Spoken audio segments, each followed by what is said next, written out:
Good morning, everyone. Warm welcome.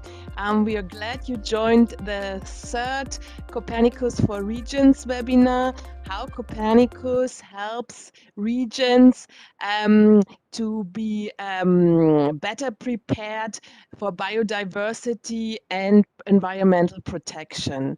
This webinar is part of a series, and we have two more to come, and we'll be very glad to have you. But first, let's see what is Copernicus for Regions about.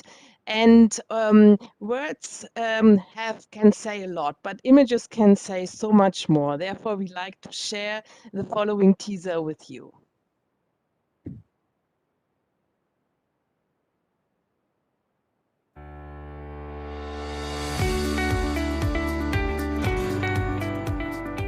Did you know that the Copernicus program with its Sentinel satellites is supporting public authorities to improve our lives on a daily basis?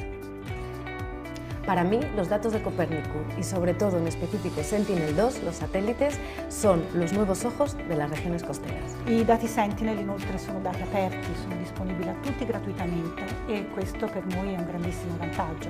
Copernicus data are increasingly being used by local and regional authorities across Europe. Does your public administration make use of Copernicus data? Copernicus for Regions is a joint initiative between the European Commission, the European Space Agency, and the network of European regions using space technologies that provides practical examples on how public administrations across Europe use Copernicus to deliver benefits to their citizens. The initiative is based on a collection of user stories with a strong focus on public authorities. Public authorities are key users of Copernicus data. Without Sentinel data, it's very difficult or nearly impossible to validate an avalanche forecast. We need people out in the field to observe avalanche activity, which is often prohibited by poor weather conditions or the absence of daylight, especially in northern Norway. Sentinel satelīti ir ļoti vērtīgi mūsu ikdienas darbā, ja mēs varam ātri iegūt informāciju par to, kas notiek katrā laukā. We can monitor landslides more frequently over wide areas simultaneously, providing wider picture as conventional, traditional methods could take. L'utilisation des nouveaux dispositifs mis en place nous permettent un suivi très précis de l'évolution de cet urbanisme et nous permettent de mettre en œuvre de nouvelles solutions en termes d'aménagement du territoire et d'urbanisme pour développer le territoire tout en préservant la nature. Η χρήση της υπηρεσίας μειώνει το κόστος για τον πολίτη γιατί μειώνονται και οι ανάγκες για ενδελεχείς ελέγχους, ιδιαίτερα σε δύσβατες περιοχές ή σε περιοχές που είναι δύσκολη η πρόσβαση, όπως είναι τα μικρά ελληνικά νησιά. Comprendere gli effetti che questi cambiamenti producono sugli habitat e sulle specie non è affatto semplice. È chiaro che l'uso dei satelliti è un aiuto enorme. Ciò che è indispensabile per misurare esattamente i cambiamenti e i loro effetti è avere serie temporali lunghe. Copernicus for Regions is about sharing knowledge and experiences across Europe. Copernicus for Regions also helps regional authorities to interact and share their experiences with citizens, politicians and policymakers, and in doing so, shapes the future of the programme.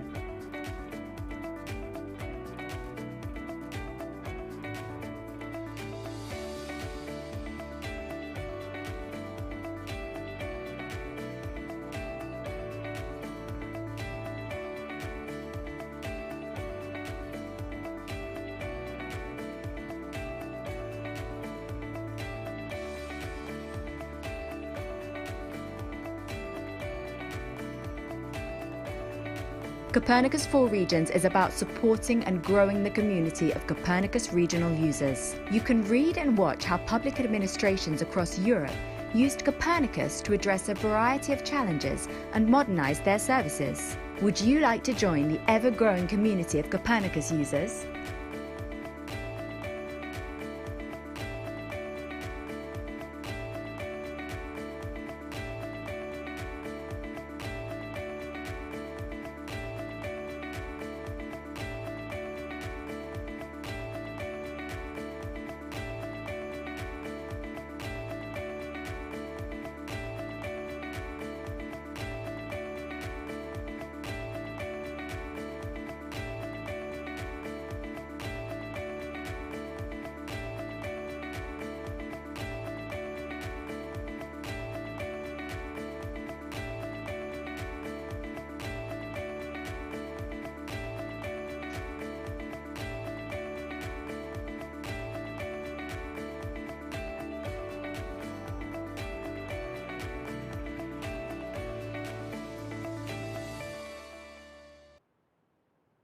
As you saw, Copernicus for Regions is about community building, is about bringing together different regions using the systems to share their experiences. And it is a joint initiative of Nereus and our collaboration, institutional collaboration partners, the European Commission and the European Space Agency.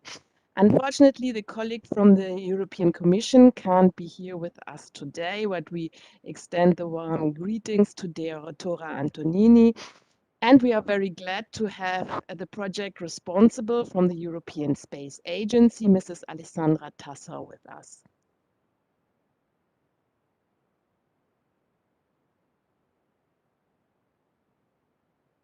And I'm very glad also to introduce to you Margarita Krisaki from the Nereus team, who coordinates these wonderful webinars.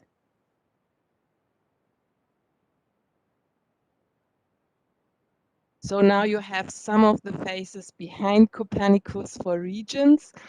What is for us important to us, Copernicus for Regions is a really long-term initiative bringing together different people and based on the user stories we received. And you have to bear in mind, Copernicus for Regions is a work of volunteers. All the authors, the reviewers, the people you see talking, the speakers, they all do this in a voluntary capacity. It's a big work of volunteers.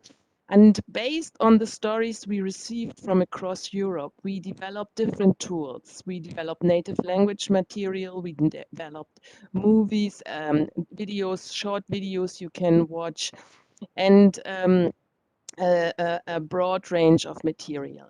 I copied in the link where you can see where you can find all those material on our website.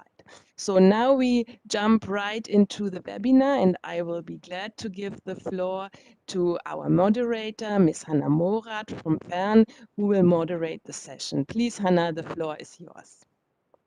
Thank you so much, Roya. It's a real delight to be here. So my name is Hannah Moat. I'm the campaigns coordinator at Fern.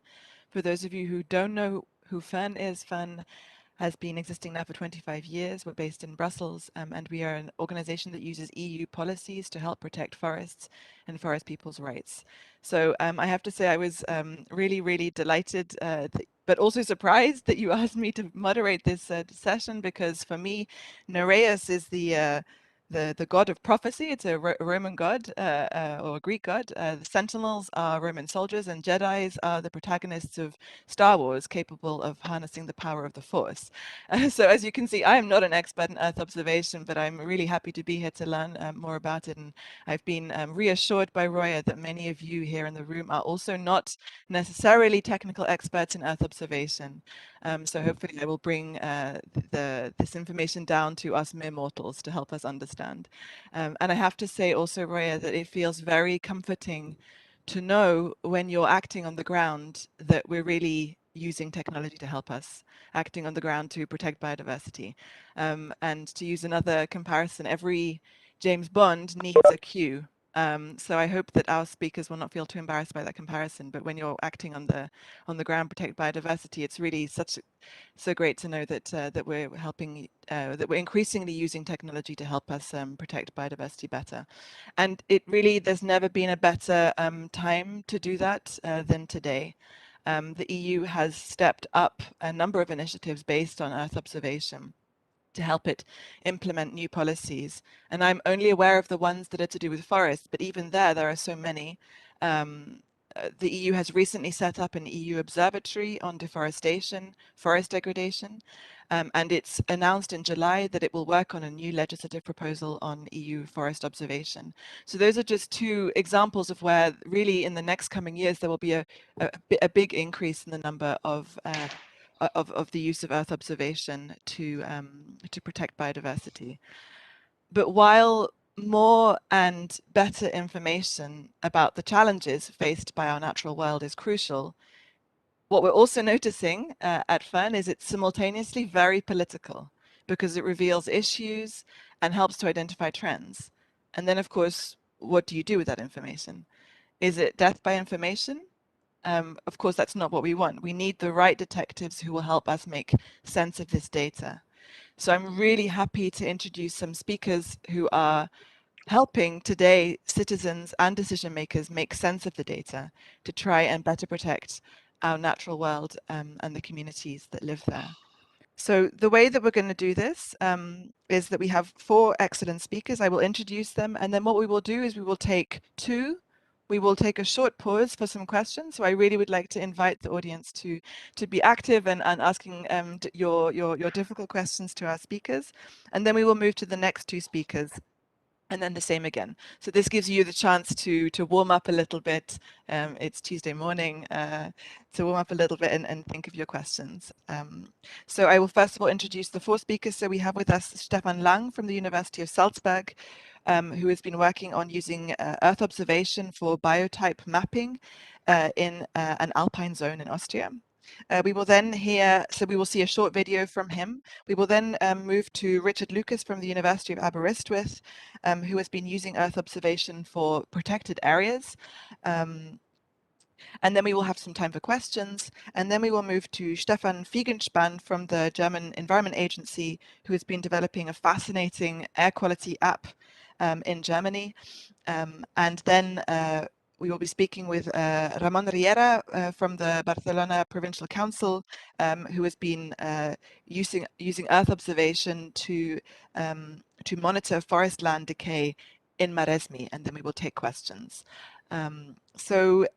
Without further ado, we will see now a short video about using Earth observation for biotype mapping in an alpine zone in Austria. Thank you.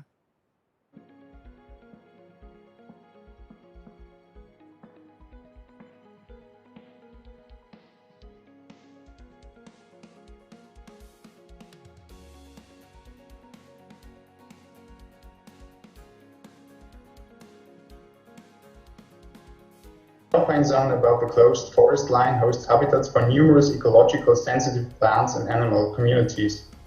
Due to the characteristics of the alpine region, field mapping of biotope and habitat types is cost and time intensive. However, the nature conservation legislative of Austrian federal states demand area-wide biotope mapping. On the one hand, as a substantial basis for expert analysis, and on the other hand, to fulfill different reporting demands, such as required within the EU-wide Fauna-Flora Habitat Directive. Initially, Sentinel-2 time series analysis supports decision-making on alpine habitat mapping strategies. The knowledge is used for tasking very high-resolution playout satellite imagery, ideally cloud-free and in the vegetation period, to derive biotope types with a high spatial resolution, which meets the legal regulations for conservation management needs. The in-field mapping is coordinated based on the high-resolution and very high-resolution satellite-derived information, assessing biotope types, which are hard to uncover with remote sensing techniques or even unclear. And it is also used for validating the satellite-derived information. Remote and inaccessible areas such as the alpine zone are demanding for nature conservation authorities because the ambition of regularly monitoring and realizing nature conservation and management activities really puts challenges on it. Using recent remote sensing, imagery and Earth observation analysis techniques foster a more standardized, transferable and economically viable solution for biotope and habitat mapping, which are less biased towards human perception interpretation and less costly than traditional in-field mapping. High temporal and adequate spatial resolution of Sentinel-2 facilitates regular updating of habitat changes and establishes timely, continuous and region-wide comparable monitoring. Thus, the provincial government of Salzburg explores Earth-observed solutions for biotope mapping to improve the efficiency of the monitoring procedure in alpine area. The implementation of EO-based biotope and habitat mapping techniques into existing monitoring systems becomes more feasible with an increased availability of adequate remote sensing data. Data that meet the temporal and spatial resolution, which is required for nature conservation monitoring needs.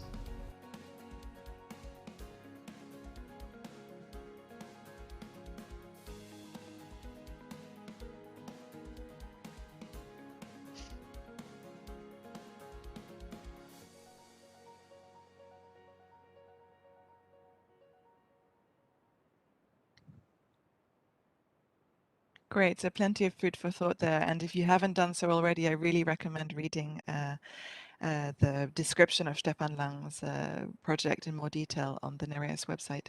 We will now move straight to Richard Lucas from the University of Aberystwyth, who will give us a short presentation. Richard, the floor is yours.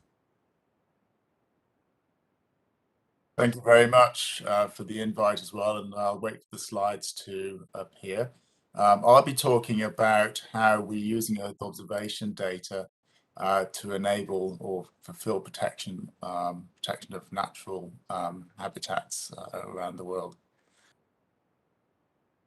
The presentation, yes, it is available here. Yes, so what we've been doing through the Ecopotential project is to try to develop an approach to consistent mapping of landscapes that is scalable in both space and time. And how we do this is we retrieve environmental descriptors from Earth observation data, things like canopy cover, crop type, and so on.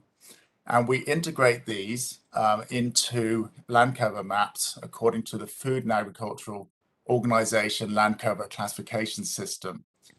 And here we can see examples from Doñana National Park, Camargue, the Danube, and Caronian Lagoon National Park, and also for Gran Paradiso in Italy. And each of these maps has the same legend and can be reproduced from these descriptors across multiple points in time. If I can go to the next slide, please. These maps are all produced using Copernicus, Sentinel-1 and Sentinel-2 data, or they can also incorporate Landsat. From each of these, we retrieve these descriptors.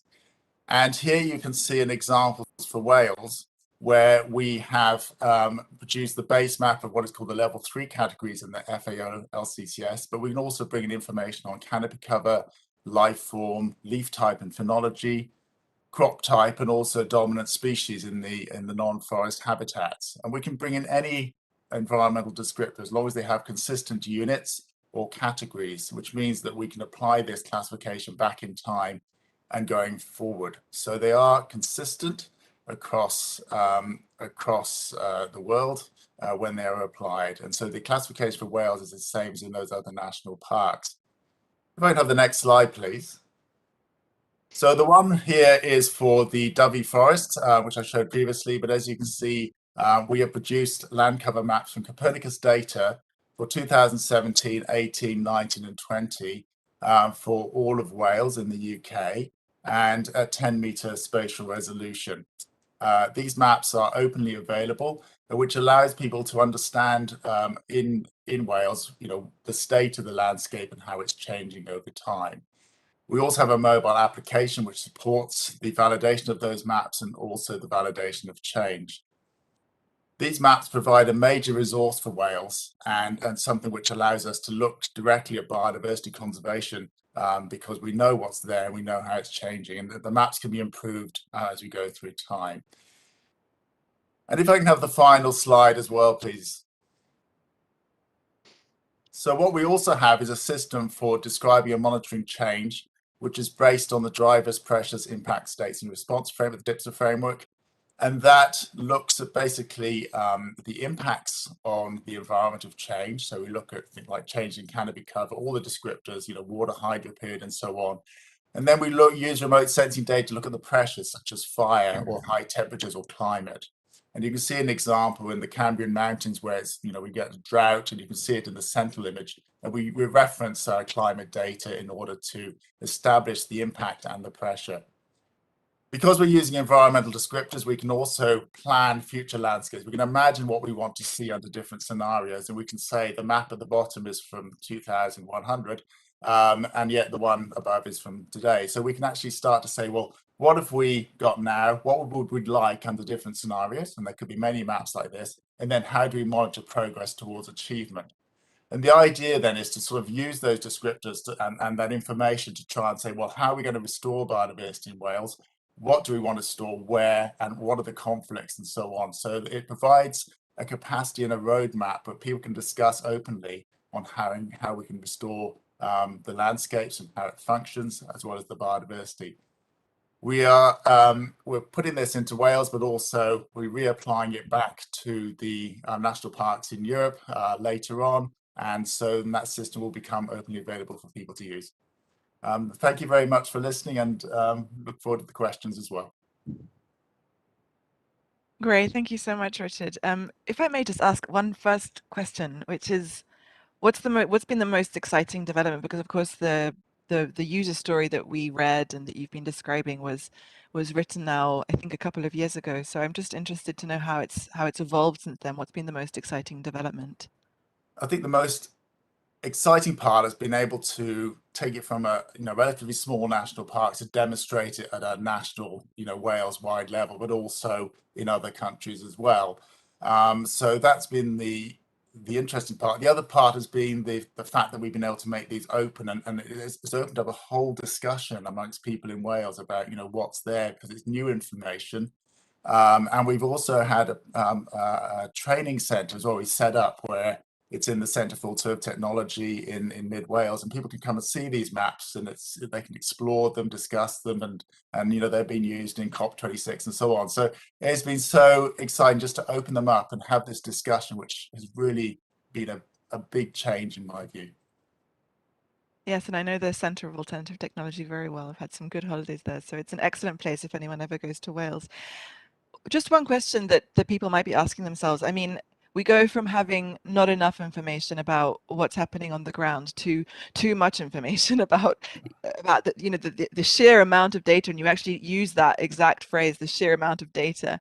Can you describe a little bit how that can be broken down to be usable? What are the functions that you've been using to help break that down? Well, I think the best thing is that these maps, it's not a classification of the landscape using one image, it's these environmental descriptors. So everybody knows what canopy cover is, what height is, water depth and so on. So what we do is we try and retrieve each of these separately and bring them together in a very structured way through the FAO land cover classification system.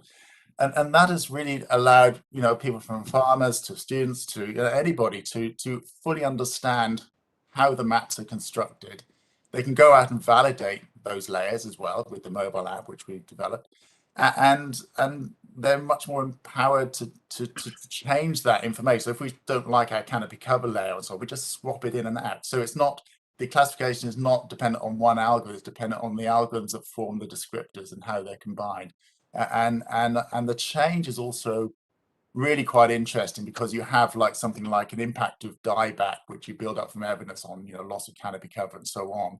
But then you can then look at the different pressures. So it could be due to fire, it could be due to drought, and so you look for the evidence. So it could come from the ESA, CCI, the Copernicus information as well on changes. So there's that combination of impacts and pressures. To me, it's very understandable. We have a defined suite of about 200 categories. It links into the DIPSA, which is a policy framework in effect, and it's very clear and understandable, I believe, for people, and we're certainly seeing it making a big difference.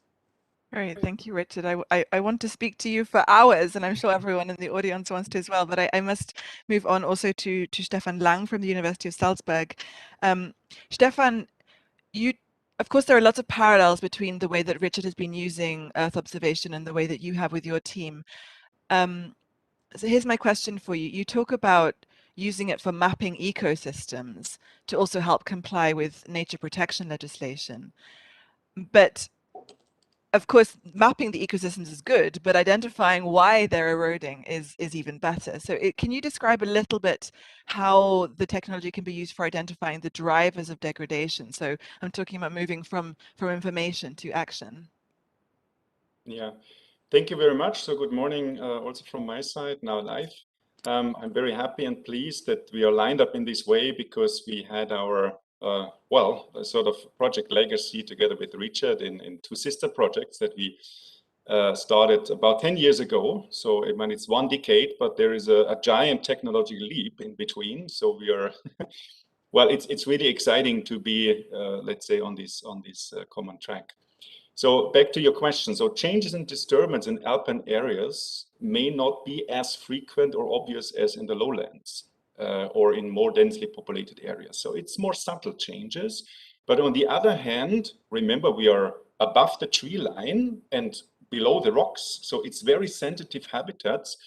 and they might be more susceptible to pressures or disturbance. And we know that there is, of course, a lot of pressure in the Alps in general related to tourism and other impacts.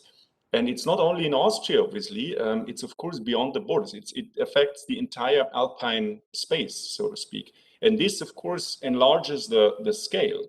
So I would say Sentinel, the frequent coverage of Sentinel data is very suitable nowadays. And this is indeed a big, significant difference to the situation 10 years ago, to follow these kind of changes, even though we are not looking into very specific details, because the resolution is not high enough. But we have, of course, the understanding, and we can actually match these with different sampled areas where we know better what's going on, and correlate these changes. So there is the seasonal dynamics in the Alps are, of course, very much pronounced. It's also a matter of illumination and other atmospheric effects in the images.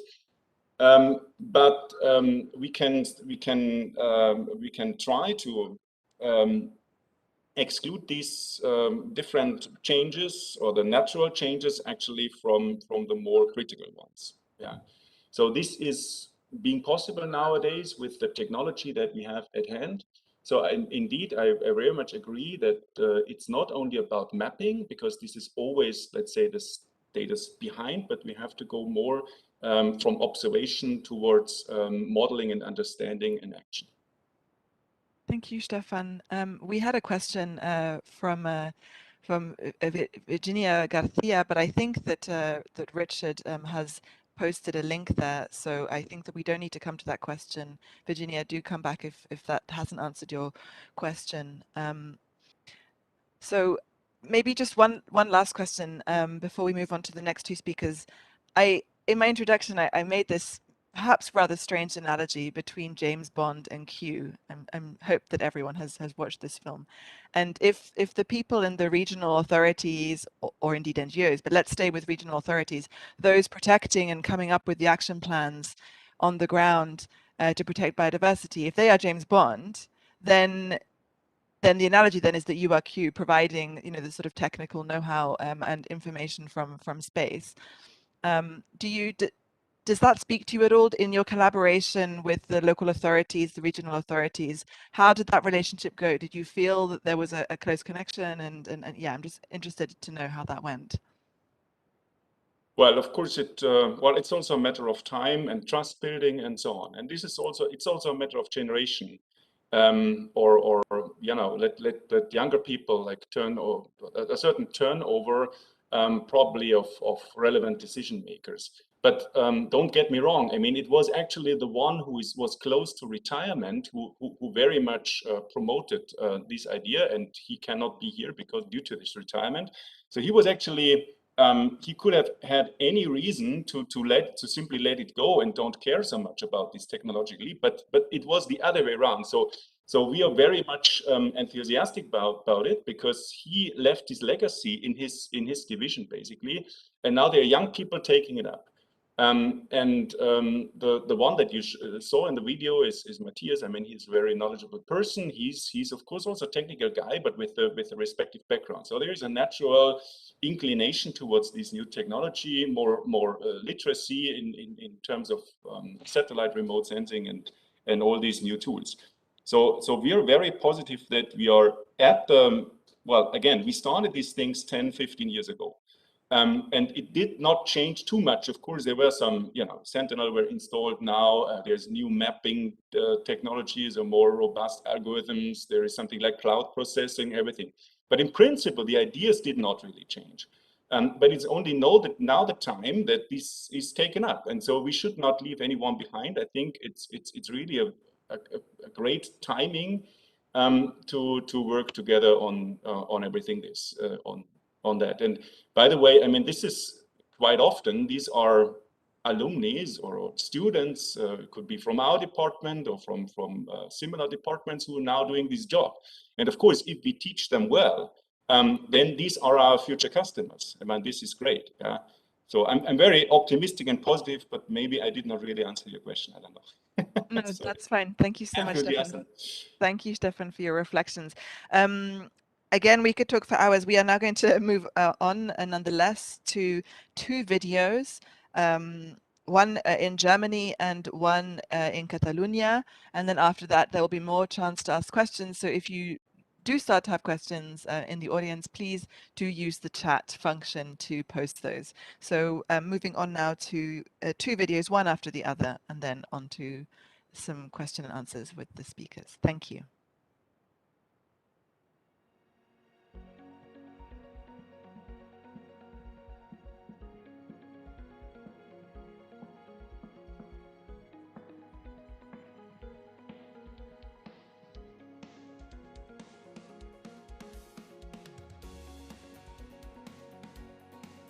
How good is the air that we breathe? Air pollution is mostly not visible. Latest official data show that almost all Europeans still suffer from air pollution. To inform and warn people about good or bad air quality, we launched an air quality app for Android and iOS devices. Our app posts hourly updated data on harmful pollutants such as particulate matter, nitrogen dioxide, and ozone. The data is collected from more than 400 air quality measuring stations across Germany. An air quality index ranging from very good to very poor also provides an instant view of the air quality at every station. Depending on the data reported, the app issues health advice about doing outdoor activities. Users can choose to receive warning messages when air quality is poor. In addition to the up-to-date data, the app can display forecasted ozone levels for the current or 2 following days. An automatic warning can be activated to notify the user if high levels of ozone are expected within the next 24 hours. This forecast bases on the data from the Copernicus Atmosphere Monitoring Service. This service combines the output from several models and satellite data on a European scale. To reach the national or regional scale in a good quality, we had to implement a statistical correction using measurement data. Having the Copernicus Atmosphere Monitoring Service, we are able to provide air quality forecasts in our app. A dense network of 400 measuring stations provides information on the current air quality in Germany. In our app, this information is completed by forecast air quality data. In this way, about 100,000 people already get informed on current and future air quality anytime and anywhere. For further improvement of the forecast quality, we are working together with the German Weather Service in a Copernicus user uptake project to develop a Copernicus downstream service. Our aim is to implement air quality forecasts for nitrogen dioxide and particulate matter for regional and local levels using our own national models and model output statistics.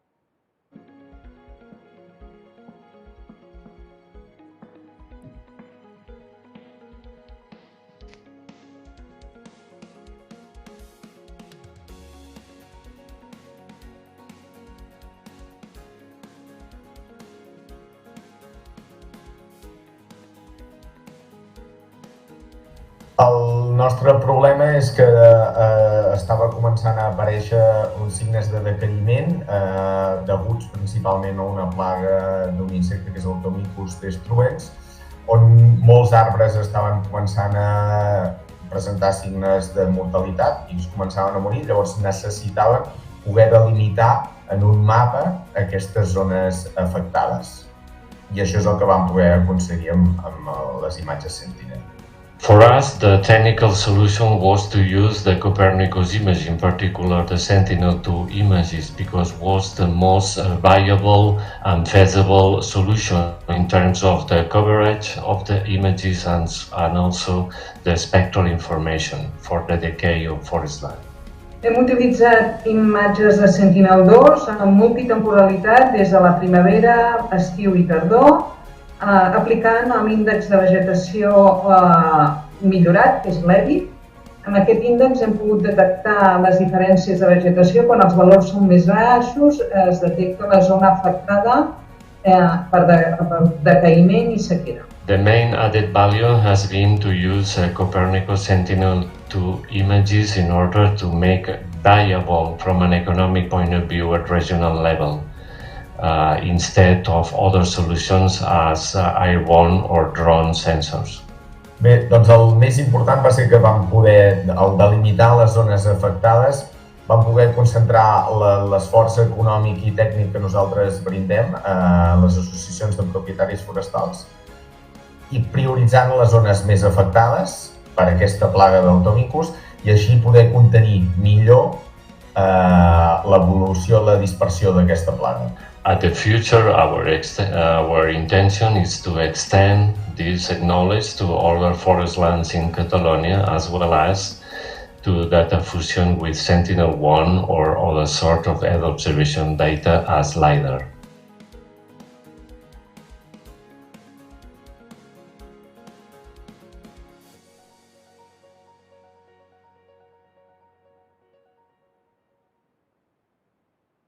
So I don't know about you, but every one of these user stories I watch or read about, it gets just more and more exciting. If I may first ask you, Stefan, I was doing a little bit of research on what exactly Sentinels were, and I saw that quite a number of them were actually focused on air quality. And I mean, this app that you have produced, I've also seen it in Paris, and it's an incredibly empowering app. And I just wondered if you could share were there any surprising findings by how people are reacting to this? Yes, thank you very much. First, we were really surprised how many people use our app. So we have about 100,000 users. So we thought about maybe 10,000, 5,000, but 100,000 users is very, very good for us.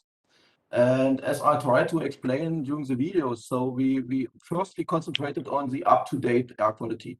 And then people came to us and asked, okay, now we know how the air quality is at the latest hour, but we want to know how the air quality will be in the next hours or tomorrow or in the next 2 days.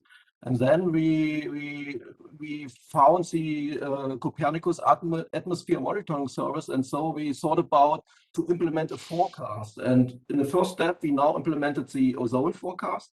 And we are still in contact with the users, so they ask for the health advice. So can I go outside? Can I do my sport activities today? And so we want to enhance the app for other pollutants, for local levels, and therefore the Copernicus atmosphere monitoring service is a very useful system to have such forecasts. And do you think it would be possible to use the information that you have gathered and the app that you have developed in other contexts? Now, Fern works also in tropical forest contexts, and during the forest fire season in Indonesia, for example, cities like Jakarta get very smoggy. I'm just wondering if your app, you think it would be able to use it elsewhere other than in the context where you've developed it? Yeah, so the air quality index concept is based on the development of the European Environment Agency. So it would be usable for every country, and the forecast mechanism we use is an open source mechanism. So after we implemented it in our app, the European Environment Agency used it for whole Europe, and the CAMS service has as well an forest fire module inside. So if you use the CAMS data, you would be able to give a good forecast for whole Europe or for the whole world on a global scale, if there is bad air quality based on forest fires, volcanoes, and so on.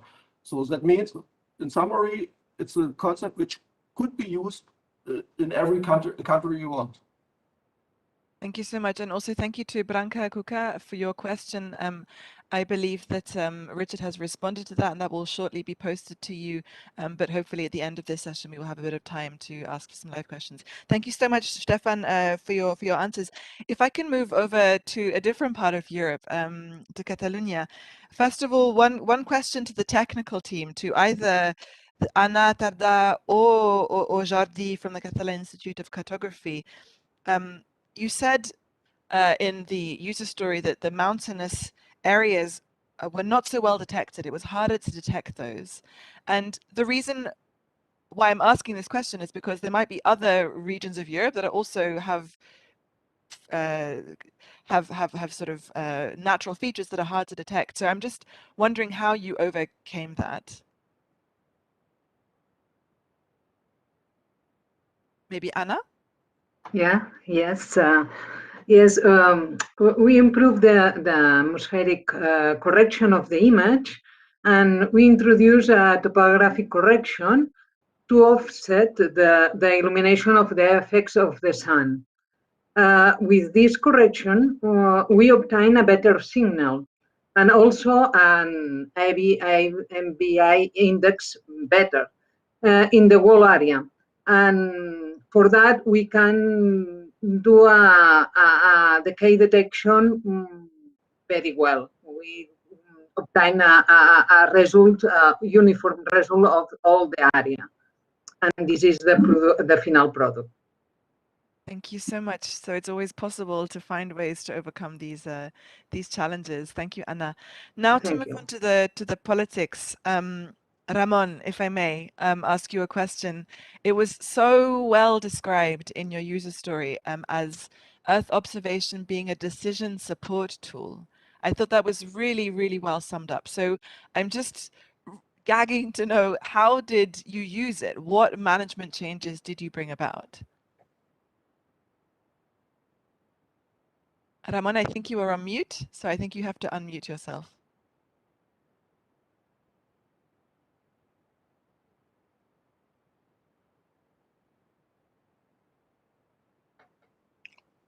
Perhaps the technical team could... Ramon, we cannot hear you. You have to start from the beginning. You looked very excited, but we couldn't hear you. Oh no, we still can't hear you. Oh dear. So if you want, I can... Ramon, we can't hear you. Sorry, I can answer. We hear you. Now you can hear me? Yeah. Yes. Okay, sorry, maybe the microphone, it doesn't work. Just to explain that when we get the maps of these random gaps about half or, from half an hectare to 10, 15 hectares affected of decay pines, we look to search for the forest owners that sometimes they don't know that they have this affected forest. So we look to search them, and we give support to the forest land owners associations to make these silvicultural treatments to take out all the affected pines, dead or at least dead. That's fascinating, Ramon. That's such an incredibly such a practical tool to use to get in touch with forest owners. Yeah, of course. Useful for them, useful for you, useful for the planet. We have run out of time for this particular section. We have now the pleasure to hear from two members of the European Parliament. The first is Isabel Carvalhas, who's traveling, unfortunately, so she has done a short recorded video. She's from the Social Democrats group in the European Parliament, from Portugal, from the Socialist Party. Among many committees, she's in the Agriculture and Rural Development Committee and the Fisheries Committee. And so we will have a short video from her, and then after that I will present our next MEP, Niklas Nienas. There's a lot to say about Niklas as well. So please, let's see this video.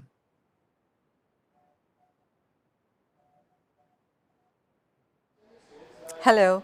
First, I would like to thank Nereus for this opportunity to leave my message to the participants and attendees of the webinar on how Copernicus helps Europe's regions to support biodiversity and environmental protection.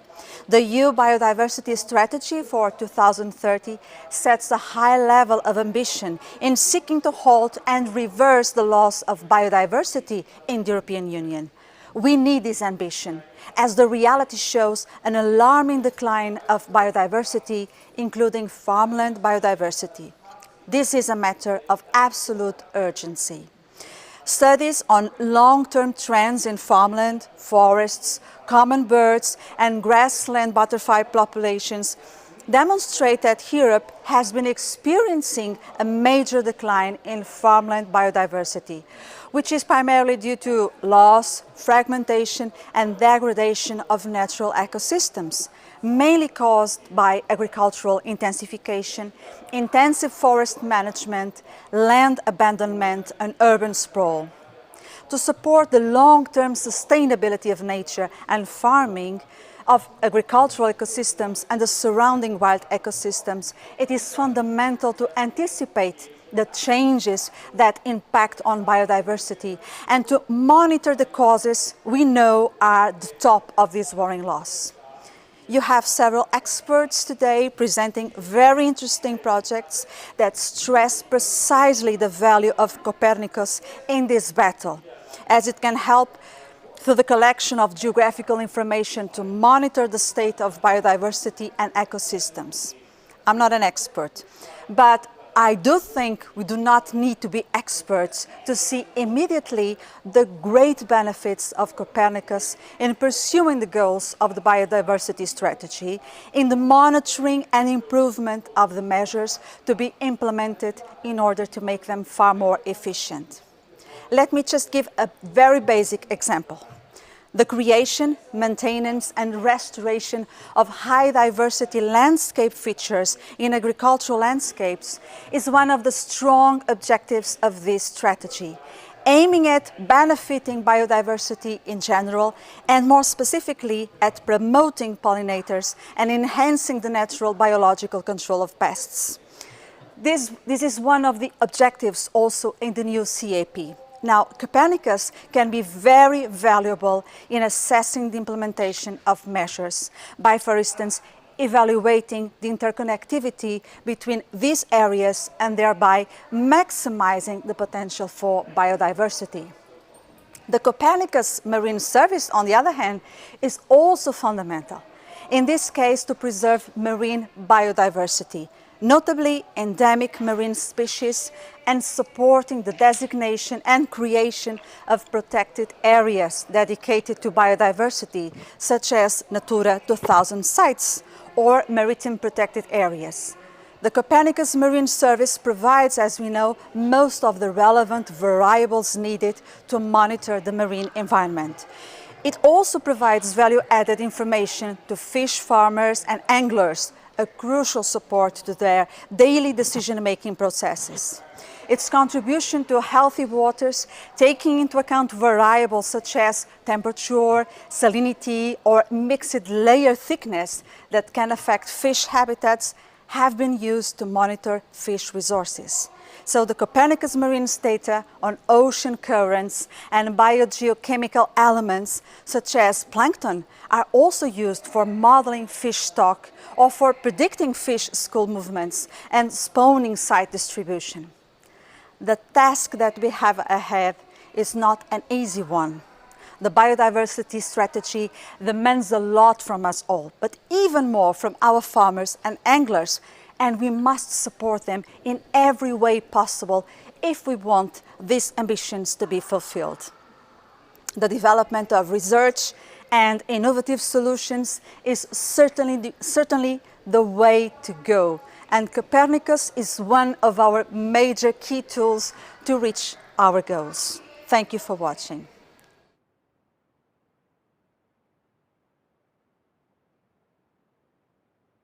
So So thank you so much to Isabel and her team. She's a very, very engaged MEP. So also kudos to Nereus for getting Isabel to come and speak. But we have the pleasure of having with us Niklas Ninas, who is with the Greens Group from Germany. You were in the Committee of Regional Development, so of course that is very relevant to this discussion and to Nereus's work. Niklas, the floor is yours. Yes, thank you very much. When we talk about biodiversity and the safety of biodiversity, I think it has become clear so far that we need the best tools available. We need everything at our disposal to work against the loss of biodiversity, but also, of course, for other problems that we face on Earth. And there's nothing better that we have currently than the Earth observation programs like Copernicus.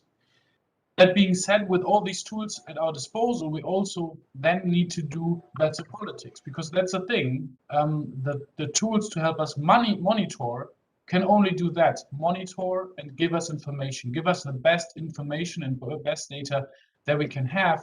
But then we must work on and act on actual policy that changes something. And in that, I want to reply to the sentence, to the words that has been said by the previous speaker about the CAP, the Common Agriculture Policy. The biggest factor of destroying biodiversity in the European policy is the CAP. We are currently continuing to destroy biodiversity because we're extending the fields that we have, we're using too much pesticides, and we're using too much fertilizer that also poisons the waters and therefore poisons the oceans that we have and threatens biodiversity there as well. So we need to change politics, and we cannot ask from Copernicus to change our politics, because Copernicus does what it's supposed to do. It gives us the data and telling us that we need to change something. Mm-hmm. How to extend on that? And I want to focus a little bit more on space issues, because we will, of course, see a tremendous change in the space endeavors that the European Union is doing currently. As you know, we have three major programs for the European Union. That's Copernicus, Galileo, and EGNOS. And those are the three major components of the space strategy so far. However, we have started a new space race with Elon Musk and others. And as such, the Commission is also proposing a space traffic management system that we will probably see next year, and that we will work on. That is very important to ensure that the investment that we made with Copernicus are there in the future, because we have a problem with space debris that threatens our infrastructure in space, such as Copernicus. And then on the other hand, we're also talking about a new project, the mega constellation, to offer internet for everybody in the European Union, that is also proposed by the Commission. This proposal would, of course, interfere a little bit with the idea of space traffic management, because you need a lot of satellites, but it could offer Europe an additional value by giving everybody, especially in rural areas, the possibility to access crucial infrastructure, and especially in those mountainous regions that we already talked about previously, would help to build up internet connection. This all is very important. However, now let's come back to the question of biodiversity, and that is, of course, that we need to extend the programs that we have. Copernicus is a great program. It's working very well. It is not just helping with biodiversity, but also with climate change, with the changes that we see on the world, and that really helps us to develop the best politics possible. We then, need the majorities to also do something with it. That's a different question. But we also need to face that Copernicus, nobody's getting younger, and Copernicus needs updates. We want to continue to have the best inputs and the best data. And so I think we need a strong commitment from the European Union to continue to support Copernicus and the updated versions, to continue to rebuild new satellites and sentinels that can bring us the best information possible for all the matters that we have at hand in Europe. And with that, I want to close it here as a first remark. I'm a very big supporter, as you can see, for Copernicus and our European space programs, since they are flagships and in the world very much seen as such. and we want to continue and expand our view of the world thanks to our space programs. Thank you very much. Thank you so much, Niklas. We have only a couple of minutes left, and in those couple of minutes, I would like to come to something that you have said and maybe bring in a couple of the other speakers. This issue of the need to continue to support Copernicus and to continue to support Earth observation. As I said in my opening remarks, the EU is about to embark on a number of new initiatives that would use Earth observation. So one of those is within the forest strategy, the EU forest strategy, which was published in July and which the European Parliament is currently discussing. But there's been huge pushback against the mere concept of stepping up forest monitoring and use and observation. And I would just like to hear a couple of reflections from you, and then also a couple of reflections from whichever speaker would like to address this issue of the kind of pushback that you think that you have been observing against Earth observation and how you have countered that. So first of all to Niklas, and then please through the chat if the speakers could indicate if they would like to answer that question, and then I'm afraid we will have to close. Yeah, Niklas? Thank you very much for bringing it up. But to be very honest, I think that it is not a pushback against space programs or Earth observation programs, but rather, you know, the razor that cuts everything when it comes to budget, and that's highly problematic because we have different programs in the European Union, and you know, you have some programs like the regional funds or also the CAP funds. If you say we have, instead of 300 billion, we have 250 billion, it means every project gets a little bit less money and they can do lesser projects. And it's not ideal, but you can work it out. Whereas when we're talking about space programs, it's not working that way. It's like going into a shop and saying, I want to have 3 satellites and they cost this and that much billions. And if you say like 3 billion, and if you say, you know, I only want to spend 2, then the answer is, well, then you're only getting two satellites. And that's what we did in the negotiations, because people did not understand this difference, that you cannot size down the program without hurting the program in general. So it was just, you know, overall cuts for the space program, because it was like, you know, everybody gets 10% less money. So also space programs get 10% less money. And so therefore, what that meant that we will have additional problems to install new satellite infrastructure. However, we also see currently a new, as I mentioned, the new space race is getting more and more reality to the people. The discussion that we had over the budget and over the MFF was a discussion that is more or less started from 2018. So it was on a tight budget from 2018 and turned over until the end of last year. So to the end of 2020. And in this time, you know, people didn't realize, and are still not realizing, the tremendous changes that we're seeing in space endeavors. However, now we see in the Commission, at least, and also in the new coalition forming in Germany, but also in the investments taken, for example, from France towards the space sector, that there's a new interest in the space sector in general. And when we're talking about that, I think we will see, you know, you always focus on what you can do best first. And where we're leading worldwide is Earth observation as Europeans. And so I think that we'll see another new interest to boost up our capabilities of Earth observation. And I really want to see that change happening, and I will continue to support these changes. Thank you so much, Niklas. Yours will be the last word because we are running out of time. We could easily have had double the amount of time. So Nereus, definitely book more time next time. I would love to have brought in Jordi Caldera from the Catalan Institute of Cartography, but we are out of time. So I'm afraid we cannot do that. I would like to say thank you to the 2 Stefans, to Richard, to Ramon, Anna, and to all of you, also to the Nereus team. I'm afraid we have to stop there, but thank you again. And what a great note to end on, that we want more support for Earth observation, for the pressing need of protecting biodiversity, and what great examples of how we've been able to do that in the past, and inspiration for how this can happen in the future. Thank you so much to everyone. I wish you all a good day.